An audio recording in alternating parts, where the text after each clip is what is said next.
인공지능은 두 가지 영역이 있다고 봐. 두 가지. 하나는 생성형 AI. 우리 최근에 오픈 AI, 뭐 GPT 얘기가 많이 하지. 그 다음에 구글의 제미나이, 그리고 뭐 마이크로소프트. 이게 이제 그 생성형 AICA 사령관으로 지금 떠오르고 있고, 생성형 AI는 역할이 업무 생산성, 지적 생산성을 증가시키는 역할을 할 것이고, 또 다른 영역은 기능형 AI라고 나는 얘기를 해. 어떤 기능, 특정 기능을 하는 거. 역학 에너지를 만드는 거지. 역학 에너지. 그 기능형 AI는 크게는 자율주행거죠. 자동차지. 하나는 로봇. 이 시장에서 나는 사령관이 등장할 텐데, 로봇과 자율주행차는 개념적으로 똑같은 인공지능이야. 다만 자동차가 더 어려운 인공지능이지. 기능형 인공지능. 훨씬 더 어려워. 데이터 처리할 것도 많고, 로봇보다. 그래서 테슬라의 FS가 완성이 된다면 나는 테슬라의 인공지능 로봇이라는 옵티머스는 자동으로 완성이 되는 거야. 더 어려운 인공지능을 지금 하고 있거든. 그래서 사실은 일론 머스크도 지금 자동차 FSD라는 인공지능 자동차는 인공지능이다. 다만 발이 4개 있는 굴러다니는 인공지능이다. 우리가 말하는 다른 인공지능은 발이 2개 있는 굴러다니는 다른 일을 하는, 다른 기능을 하는 인공지능이다. 그래서 이게 완성이 되면 이것도 순식간에 완성이 되는, 데이터로서 입력값만 다른 거거든. 바느질 하는 인공지능, 바느질 하는 모습을 비주얼 데이터로 학습하면 넣어주면 규칙이 만들어지고 바느질하는 거야.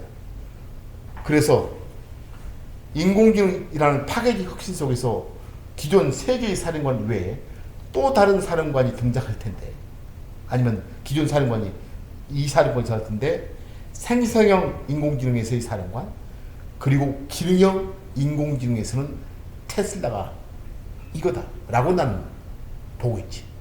그래서 아마도 생성형 인공지능 같은 경우는 기능형 인공지능보다는 좀 더 쉬운 영역이고, 그리고 PER 측면에서 나는 기존 이들 회사들이 PER 30을 받을 때 만약에 자율주행의 사령관이 된다면, 즉 기능형 AI 시장의 사령관이 된다면 PER은 약 40배 수준에서 안착되겠다.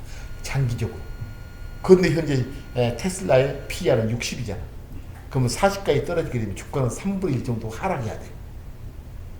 하락해야 되는데, 이 장기적 관점의 PER이니까 장기적 관점의 이익을 가져야 되잖아. 장기적 관점의 이익은 내가 봐서 현재보다는 한 10배 정도 늘지 않겠느냐. 그러면 3분의 1의 하락 요인과 이익에 따른 이익 증가분 10배 속에서 왔다 갔다 하면서 미래 시가총액이 이제 만들어질 거라는 나의 생각이지. 그래서 내가 사실 테슬라는 전기차만 본다면, 즉 스텝 2, 2단계 차까지로만 전기차를 본다면 PER은 40을 못 갚고 뚝 떨어지게 되기 때문에 주식을 살 필요가 없어요. 살 필요가 없어. 뚝 떨어지니까. 그렇지. PER 40이 10까지 떨어져야 돼요. 근데 난 40을 주면 4배 정도 상승을 갖고 있는 기존 전기차보다. 그런 논리란 거야. 그 다음 4번째 차의 진화 과정은 바로 스마트한 똑똑한 전기차에서, 전기차는 배터리 실리, 배터리. 보통 요즘 배터리가 뭐 60kWh 또는 100, 이번에 사이버트럭 같은 경우는 130 정도 배터리 용량을 장착하고 있는 것 같은데, 현재 작년에 연간 자동차용 배터리로 하이브리드 포함해서 자동차용 배터리로 팔린 전기 배터리 용량이 약 700kWh로 추정이 돼요. 근데 그 전에도 팔렸을 거 아니야. 그게 이제 ES 간접적인 에너지 저장 장치로 세상에 굴러다녀. 금년에도 팔릴 것이고, 금년에 뭐 1000GWh, 뭐 내년에도 팔릴 것이고, 그럼 누적적으로 시장에는 굴러다니는 자동차에 장착돼 있는 전기 에너지가 수천 킬로와트가 되는 거야. 소형 에너지 저장 장치가 있는 거예요. 지구상에. 이걸 누가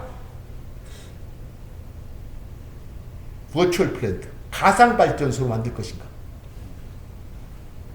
큰 산업체계에서는 그걸 준비하는 회사 4단계가, 그러니까 4단계는 전기 에너지로 구동되는 FSD, 즉 똑똑한 스마트한 소프트웨어를 장착하면서 동시에 전기 에너지 소스로 작동시키는 차, 이렇게 본다면 바로 거기서 우리는 V2 로드, 비클과 로드, 부하지, 부하. 그걸 우리는 V2L. 또 하나는 비클 투 그리드, 전력망이지. 이 자동차라는 비클의 전력망과 연결하는 것이 4단계야, 네 번째. 그래서 V2L은 차에서 수많은 살림을 하는 살림. 뭐 캠핑도 가서 뭐 렌즈도 하고 콕탑도 연결하고 텔레비도 연결하고 냉장고도 연결해서 쓰는 게 차의 모습이다. 내연기관은 안 되거든.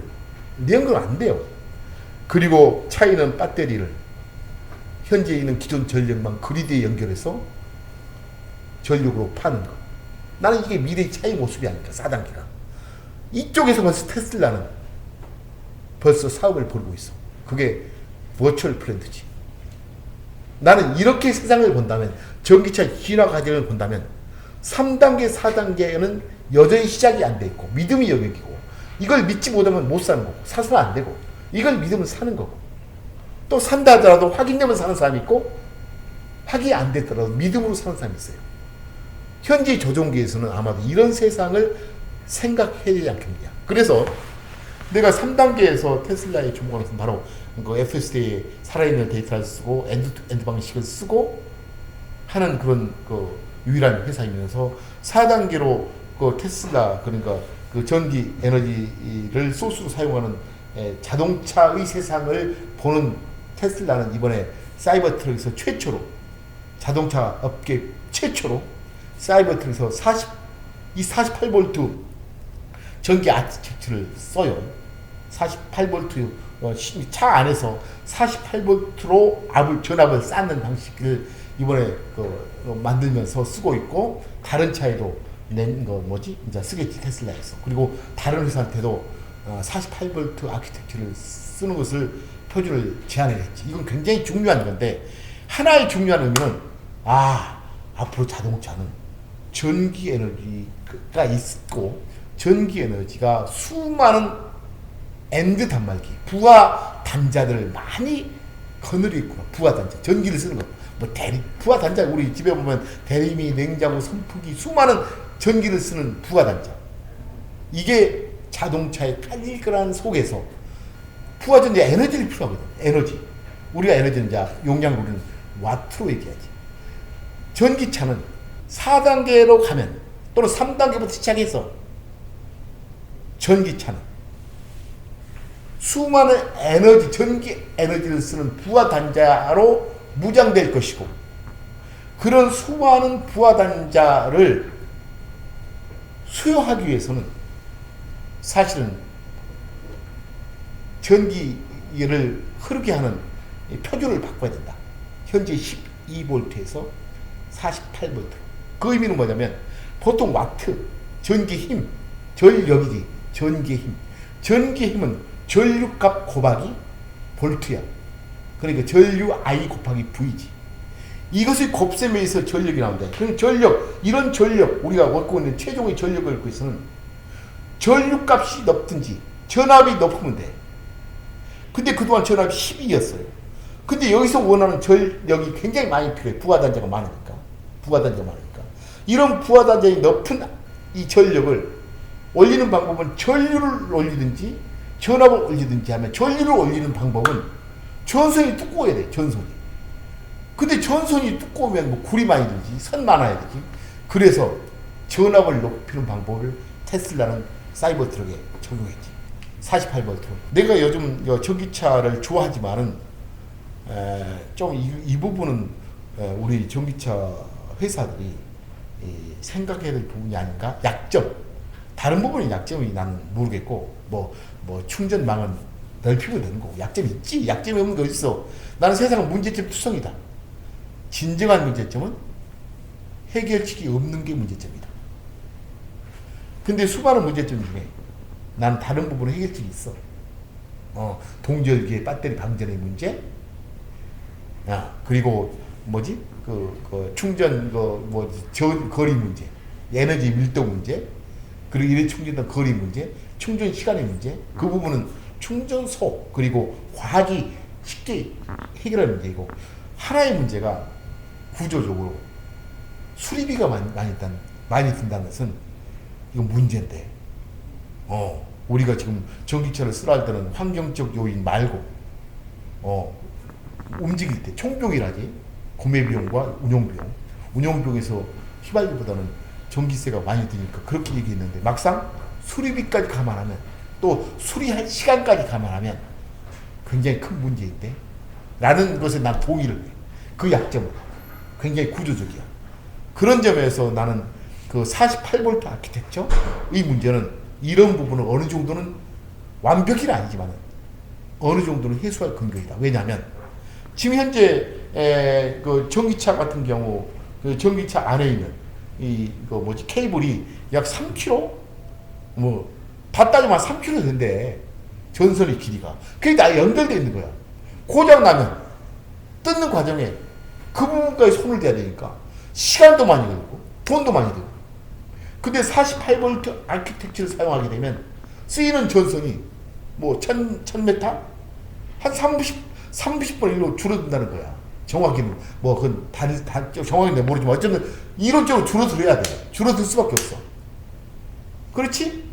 그렇다면 같은 전기차에도 48V 아키텍처를 써서 전기케이블을 적게 쓰는 차와 12V를 써서 전선 케이블을 많이 쓴 자동차의 수리할 때의 시간과 비용은 다른 영역이다. 사실 우리가 나는 이제 전기차의 세상이 OS 시장으로 되고 스마트 모빌리티 영역으로 바뀌고 그런 시장이 되게 되면 그 라이센스 아웃 방식은 일반화될 것이다. 옛날에 지금 현재 코카콜라를 우리가 마시잖아. 코카콜라 원액은 미국 그 회사에서 갔다가 각 나라에 있는 보틀린 회사의 원액을 넣어서 사실 코카콜라를 마시게 만들거든. 마찬가지 미래의 자동차는 이러한 그 OS와 그리고 각종 그 패키지, 전기 컨트롤 패키지 등등을 일반 자동차에서 하드웨어만 만드는, 즉 전기 에너지로 구동되는 전기차에서한테 파는 구조로서의 이익을 내는 사령관 역할을 할 것이다. 지금 보이는 눈앞에 엄청난 가격 하락을 통한 고통보다는 먼 미래의 가치를 보는, 그래서 꿈을 꾸는 그런 투자의 자세도 필요하지 않겠느냐라는 생각을 해봐요. 그래서 현재 그런 꿈을 꿀 때가 아닐까라는 생각을 해보면서 오늘 이 얘기를 마치겠습니다. 함께 부자 되는 세상 꿈꾸면서 화이팅!